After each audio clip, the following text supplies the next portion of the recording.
बिस्मिल्लाहिर्रहमानिर्रहीम। अस्सलामुअलैकुम dear students. आज जो हम पढ़ने जा रहे हैं वो है व्हाट इज़ केमिस्ट्री। केमिस्ट्री क्या है? केमिस्ट्री एक बहुत ही इंटरेस्टिंग सब्जेक्ट है। केमिस्ट्री को हम अपनी डेली लाइफ के अंदर किसी न किसी हवाले से यूज़ कर रहे होते हैं। आप जितना केमिस्ट्री के बारे में जानेंगे उतना ही ज़्यादा आपका इंटरेस्ट डेवलप होगा। तो चलें शुरू करते हैं कि व्हाट इज़ केमिस्ट्री। केमिस्ट्री की बेसिक तारीफ जो आपको हर बुक में लिखी हुई मिलती है वो ये है कि study of a matter and it's properties is called chemistry. लेकिन हमारे लिए ये जानना ज़रूरी है कि आखिर ये जो लफ्ज़ मैटर है पढ़ा ये क्या है। Everything you see around yourself is matter. जैसा कि चेयर, टेबल, वाटर, बुक्स, हत्ता कि आपके इर्द गिर्द या मेरे इर्द गिर्द जो कुछ भी मौजूद है सब कुछ मैटर है। Matter exist in three states: solid, liquid and gaseous state. Matter exists in different states due to different properties such as arrangement of their particles, intermolecular forces, and temperature of its surrounding and density of a substance. तो अब हम ये कह सकते हैं कि matter is anything that has mass and takes up space, कि ऐसी कोई भी शय जो वज़न रखती हो या फिर जगह घेरती हो वो मैटर कहलाएगी। Matter can be a pure substance और a mixture. Matter pure substance से भी बना हुआ हो सकता है जैसा कि आयरन या फिर गोल्ड। इसी तरह मैटर मिक्सचर से भी बन सकता है जैसा कि एयर। एयर मिक्सचर है मुख्तलिफ गैसेस का जैसा कि नाइट्रोजन, ऑक्सीजन, कार्बन डाइऑक्साइड और हीलियम गैस। अब सवाल ये पैदा होता है कि आखिर मैटर कैसे बनता है। Matter is composed of atoms and molecules. तो बेसिकली हम ये कह सकते हैं कि मैटर छोटे छोटे एटम्स और मॉलिक्यूल्स के आपस में मिलने की वजह से बनता है। ये एटम्स और मॉलिक्यूल्स इंटरेक्ट करते हैं थ्रू केमिकल बॉन्डिंग और न्यू सब्सटेंस बनाते हैं। तो इसका मतलब ये हुआ कि matter formed due to the combination of atoms and molecules via chemical bonding। हम एक सादा सी मिसाल से इसको समझते हैं कि कैसे एटम्स केमिकल बॉन्डिंग के ज़रिए आपस में मिलकर मैटर को बनाते हैं।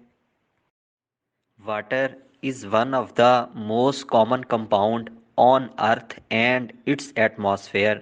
हमारी अर्थ सरफेस पे मोर देन 70% पानी है, लेकिन हमें डूबने के लिए फिर भी किसी न किसी के दिल में जगह मिलती है। आखिर इसकी वजह क्या है? आप इस वजह को जानना चाहते हैं तो आई बटन में लिंक दे रहा हूँ। उस वीडियो को देखने के बाद आपकी ये क्यूरियोसिटी भी ख़त्म हो जाएगी। लेकिन अभी हम ये बात कर रहे हैं कि वाटर डिफरेंट एटम्स के मिलने पे कैसे बनता है। तो जब हमारे पास हाइड्रोजन के दो एटम और ऑक्सीजन का एक एटम आपस में केमिकल इंटरेक्शन करते हैं तो हमारे पास वाटर का एक मॉलिक्यूल बनता है। वाटर का एक मॉलिक्यूल तीन एटम्स पर मुश्तमिल होता है जिसमें दो हाइड्रोजन और एक ऑक्सीजन का एटम होता है। क्या आपको पता है कि पानी के एक ड्रॉप के अंदर बिलियन ऑफ वाटर मॉलिक्यूल्स मौजूद हैं? और वाटर एक ऐसा सब्सटेंस है जो three physical state of matter के अंदर एग्जिस्ट करता है। वाटर हमारे लिए बहुत ज़रूरी है। हम इसके बगैर ज़्यादा से ज़्यादा एक हफ्ता सरवाइव कर सकते हैं।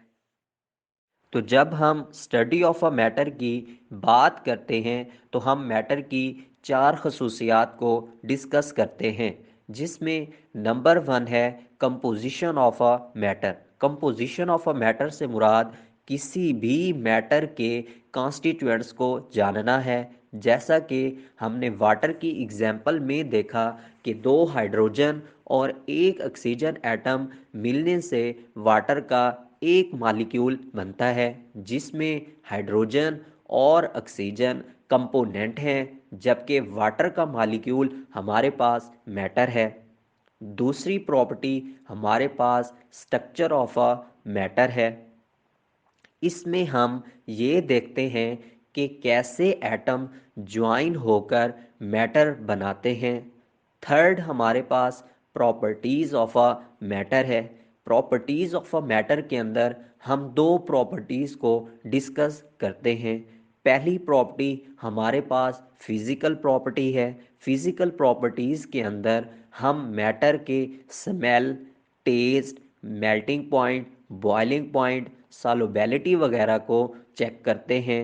जबकि केमिकल प्रॉपर्टीज़ के अंदर हम मैटर की chemical stability, enthalpy, heat of combustion और फ्लेमेबिलिटी वगैरह को डिस्कस करते हैं। जबकि हमारे पास fourth property of a matter है reactions of a matter. Reaction of a matter के अंदर हम इस चीज़ को देखते हैं कि कैसे हमारे पास सब्सटेंस आपस में रिएक्ट करके डिफरेंट प्रोडक्ट्स बनाते हैं। मिसाल के तौर के ऊपर सोडियम जब क्लोरीन के साथ मिलता है तो हमारे पास सोडियम क्लोराइड बनता है। तो इस सारी डिस्कशन के बाद फाइनली हम ये कह सकते हैं कि chemistry is the branch of science concerned with the substances of which matter is composed, the investigation of their properties and reactions, and the use of such a reaction to form new substances। उम्मीद करता हूँ कि आपको chemistry के बारे में बहुत कुछ क्लियर हो गया होगा। तो आज के वीडियो में बस इतना ही, बाकी बहुत कुछ इंशाल्लाह अगले लेक्चर्स में। Till then do whatever you want.